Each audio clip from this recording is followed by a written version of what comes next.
Welcome to the Parenting Roundabout podcast. I'm Terry Morrow. And I'm Catherine Haleko. Every Thursday, we're bringing you a library find, a pick from our archives, and a parenting or pop culture tidbit or two. Let's start with Catherine's Library Find of the Week.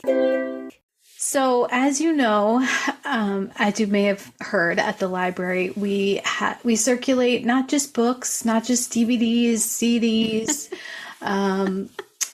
other kinds of material, but there's lots of puzzles, toys.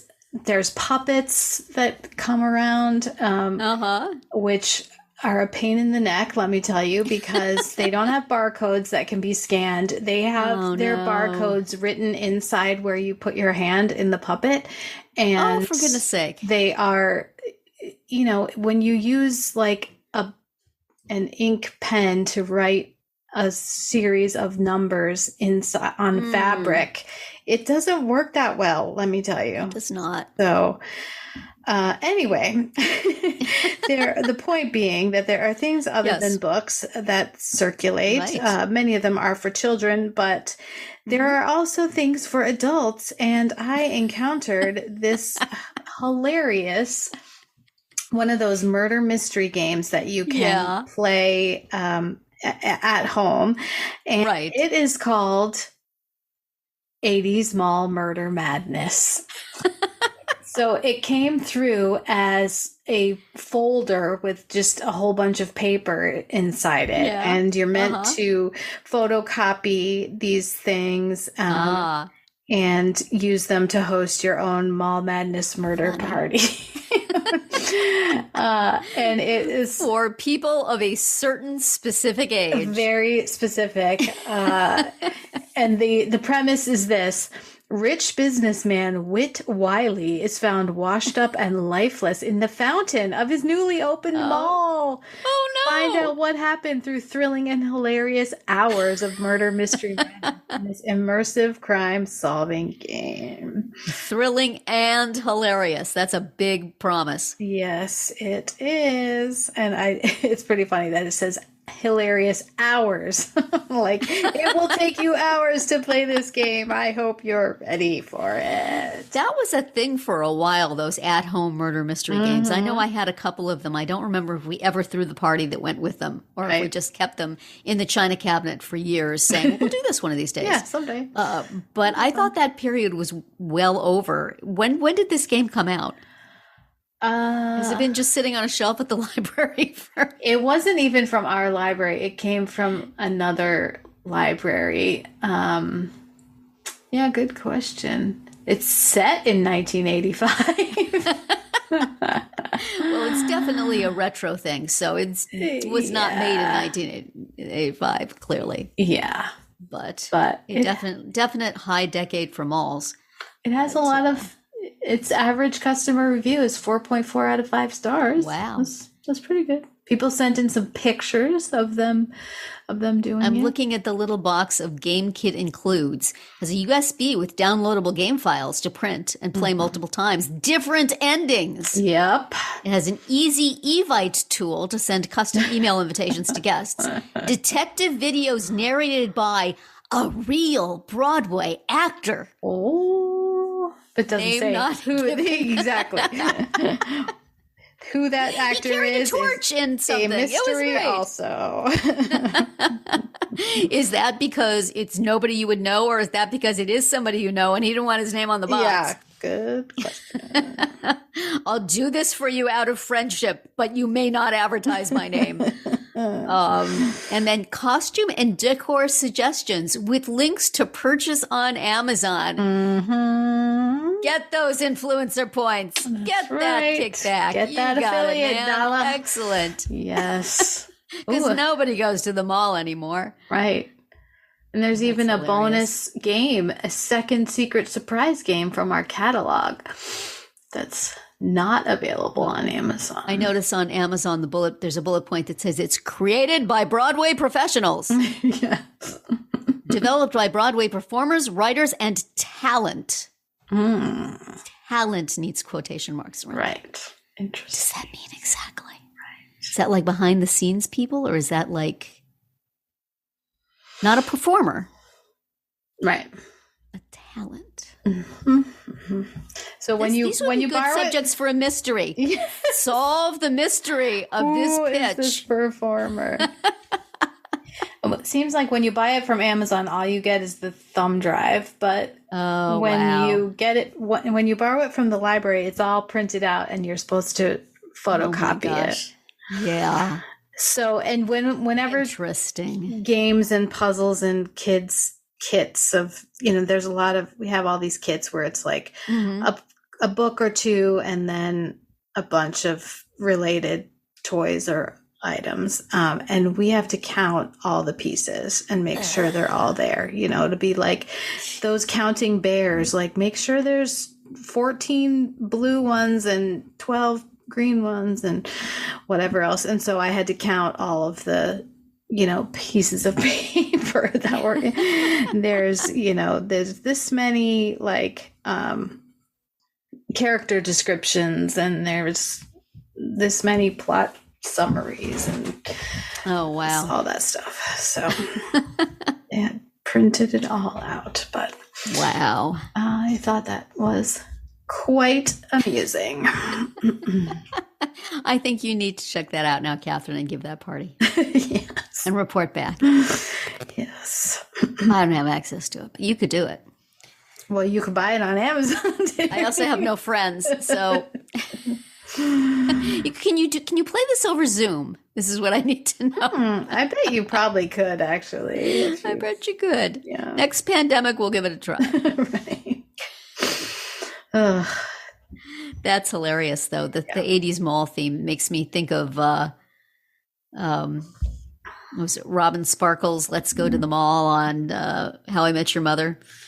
Oh, I didn't really watch that show, but yes. Yeah, the character played by Colby Smulders turns out to have had a hidden past as a Canadian pop singer for like one hit was Let's Go to the Mall. I never really watched the show, but I've seen the video where they discover this, right, and are just delighted as she shrinks in shame. It's pretty funny. I'll give you the link. We'll put it in the show notes. Okay. And you can all, as you're thinking about this game, you can all go, let's go to the mall today. Anyway, so, well, again, we say you can find anything in a library. That's right. You would be surprised what your library holds in store for you. Why not go to your library? Do not spend $40. Go to the front desk and say, what's the weirdest thing here? And I bet they'll tell you. Don't spend $40 at Amazon. No. You do not need to do that. But if anybody's still playing mystery games in parties at home, send us a message. I'm curious. Right. I know it was a thing, but I don't think it's been a thing for a while. Right. But what is a thing right now is as you are listening to this, it began last night, is the Paralympics. Yay! Still sports going on in Paris. It's not over. The Olympics are over. The Paralympics are starting, and the Paralympics are awesome. If you are not familiar with them, you should become so. And if you are familiar with them, I'm sure you're as excited as I am about. I didn't really watch much of the Olympics. I'm going to watch me some Paralympics. And the opening ceremony was last night as this episode drops. And so the sports are beginning. And I've noticed in the ramp up to the Paralympics, a lot of the athletes have been posting these memes that say, I'm not participating in the Paralympics this year. And then you go to the next panel, it says, I'm competing. So it's like, don't act like this is some consolation prize. Right. It's on, people. Yeah. So, well, if you've ever seen those like wheelchair rugby guys, or basketball, I mean, they are not messing around. They are not. And it's really awesome to see how these events are done and how amazingly talented these athletes are and how adaptable the human body is to finding ways to compete in sports. So I will have some links in the show notes to where you can watch it on NBC and just the Paralympics also has a site about where to watch, and they also have a list of 50 social media accounts to follow. Wow. So if you choose to follow the Paralympics as I follow the Olympics, which is basically by Twitter, follow those accounts and you'll be able to follow it pretty Right. good. You'll know everything that's important. Yes. So I'm very excited. Let's cheer on these athletes and, acknowledge the amazing work and competition and excellence that they embody. Absolutely. Also, this is maybe a place to drop in there. Remember how we were talking about Pommel Horse Guy? Yeah. We were talking about the Olympics, and we saw yesterday he's going to be on Dancing with the Stars. This makes me so happy. What a good get. Yeah. Did people, I don't follow gymnastics. Did people know going into this that he was going to be a thing? No. Because he seemed to just be an organic thing. Yeah. Somebody saw this kid sitting there with his glasses off, looking like he was napping until his turn. And it just blew up online. And suddenly he is everybody's favorite Olympian. Yeah. Pommel Horse Guy. Hey, Pommel Horse Guy. Right. And now he's doing Dancing with the Stars. I love this for him. I love this so much. I hope his cute girlfriend is in the front row. And if they, and so that there will be no showman's nonsense. Just teach this boy to dance. Yes. And get out of his way. Yeah. So that will be very fun. The announcements for the rest of the cast should be coming hot and heavy now over the next little bit. So I'm sure they have others up their sleeves. But I saw that and I thought, of course. Perfect. Right. Ever jumped on that on the Dancing with the Stars crew? Good high job. five to me. Gold medal to that person. Because that is brilliant. Now, do they have an ask out to the Turkish gun guy? Yes. Because he'd just be like kind of standing there twirling somebody while he looks at his phone. Yeah, he's so cool. He's just like, this is way too corny for me. I can't be seen in like high heel shoes and sparkles. And but I'll wear my sneakers and a t-shirt and I'll flip you over. It'll be fine. Oh, absolutely. Oh my. This is the depth of our Olympics. My Olympics interest is the people who got memed. Right. Oh, well. The people who end up on Dancing with the Stars. That's right. Yeah, I mean, Simone Biles and Suni Lee have already been on it, so can't use them again. And speaking also of that, Lori Hernandez, who we loved so much when she was on Dancing with Stars, was so good commenting at the Olympics. Oh my gosh, she did. I didn't watch it, but I wished that I had just for her. Somebody needs to put together a clip reel of her highlights. Yeah, she was very good. Yes. She was informative, but she was also like excited, and she just did she did a very professional job. Yes, good for her. I'm very proud of her. They didn't have her on in prime time, but when you did see her, she was excellent. Yeah, well, maybe next time. Yeah, we'll see. Anyway, so what are we back flipping into? Well, what are we pummeling from the past? Speaking of doing a very professional job, we were talking about parenting job descriptions back in 2018. We were talking about all the many jobs that parents do. And so I thought, 6 years on, have we changed what these jobs are that we're doing? I mean, I think you're still probably a job coach. I am still a job coach and an employment coordinator and a scheduler. I am the administrative assistant for my husband and son. My daughter pretty much does her own stuff now. And I'm trying to get my son to do his own stuff just in case, let's just say I break something again and I'm not available to type for, let's not say anything more scary than that. Right. But probably 31-year-old man, you should be able to pay your credit card bill. I mean, he always pays it, but I'll just go on the backside. I'll transfer his money over. I have his password. It's fine. Right.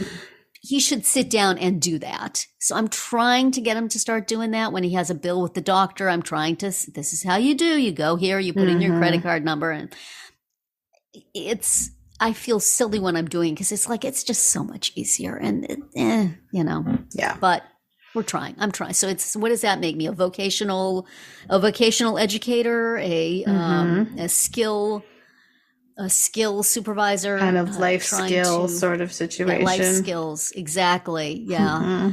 I mean, he doesn't have a lot that he needs to do that with, but occasionally there's a copay to pay, or there's something. And so we're working on that. But otherwise, I'm the one.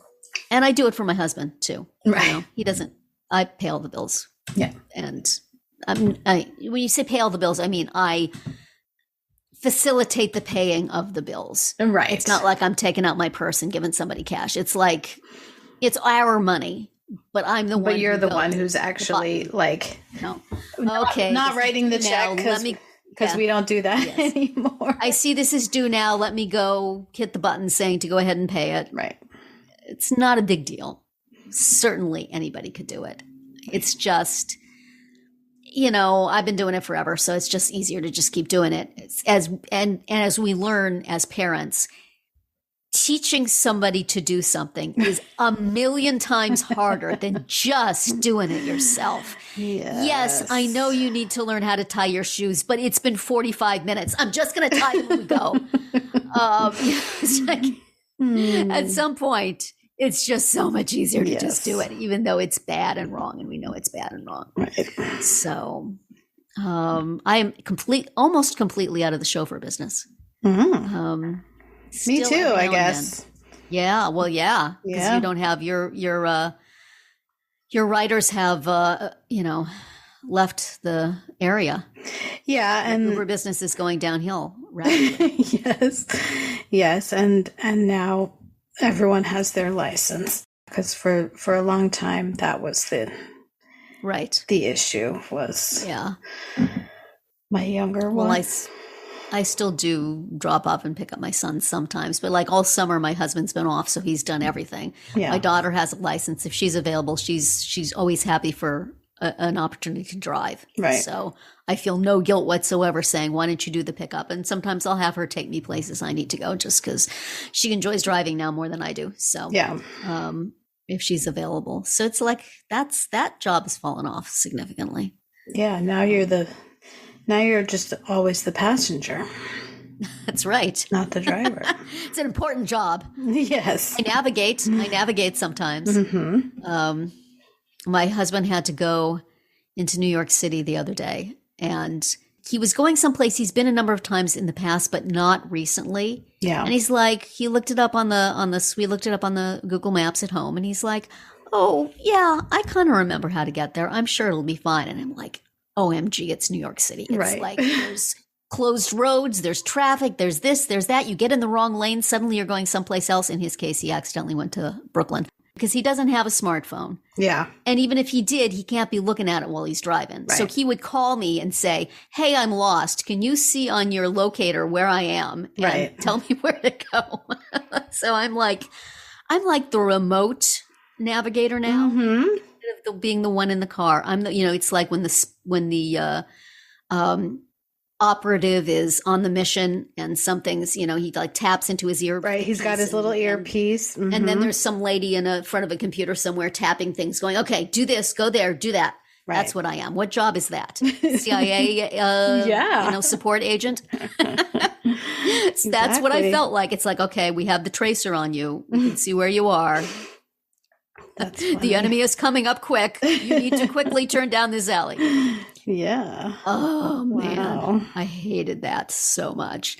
But fortunately, since he doesn't have a smartphone, I can't put the tracer on his phone. I was going to say, how does that? So for a while, I got him an AirTag. And for a while, he had it in his wallet. And that would work.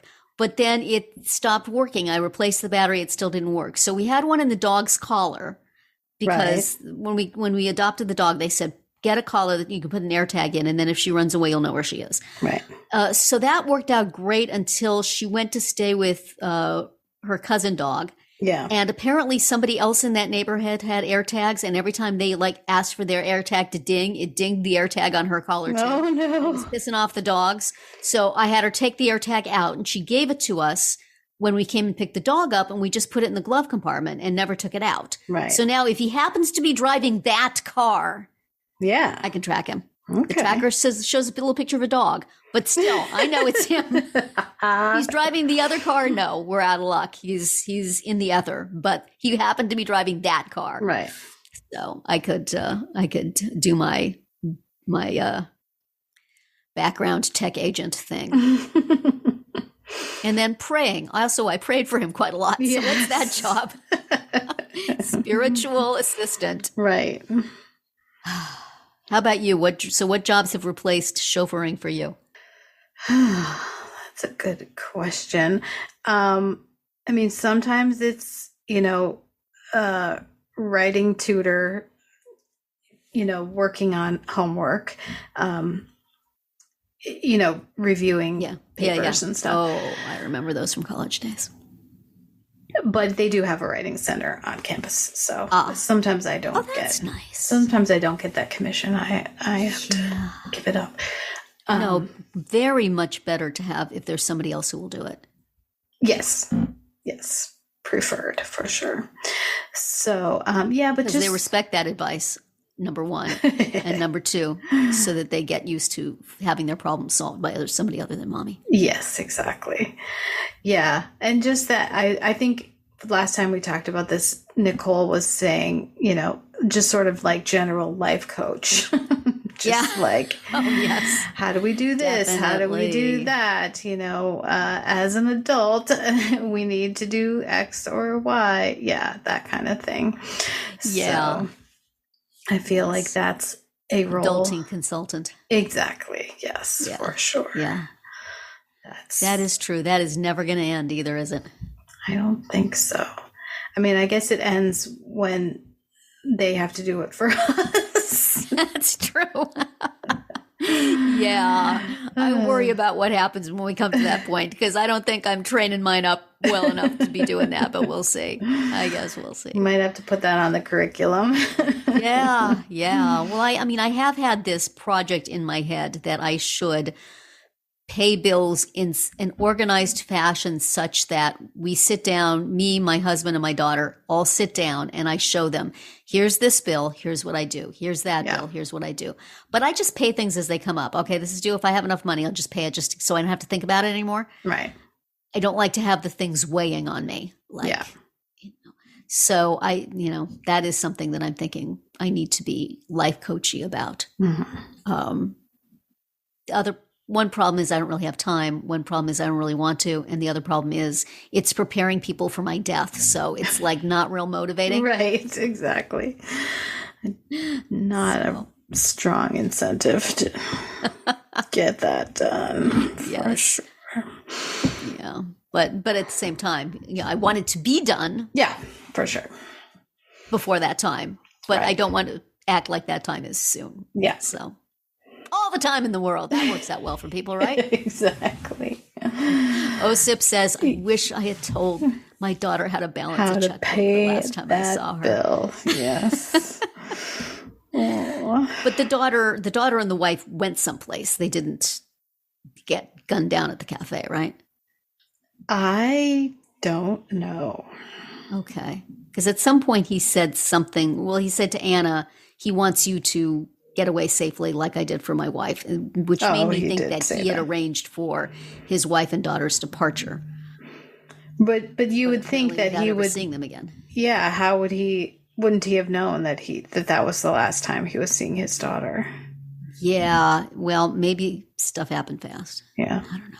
Maybe he just would have wished to have done that for his wife, but did not have the opportunity. It was unclear. Was it clear in the book? No. Okay. Then I'm just going to think that they got that. I recall. They have a nice little house in the country, right next door to Anna.